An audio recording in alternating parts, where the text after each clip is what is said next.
Welcome back to our channel.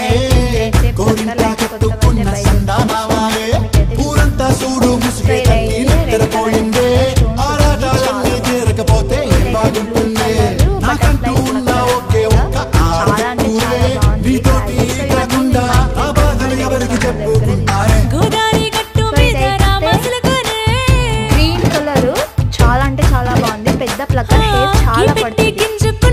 తర్వాత ఈ flower the నా దగ్గర రెడ్ ఉంది, బట్ అది పోయింది. సో అందుకోసం తీసుకున్నా. ఇది కూడా బాగుంది క్వాలిటీ. సో ఈ రెడ్ కలర్ ఇంతకు ముందు చూపించిన గ్రీన్ కలర్ లోనే కలర్ తోటి వేరే prices 25 rupees, 25 rupees, 30 rupees, 45 rupees.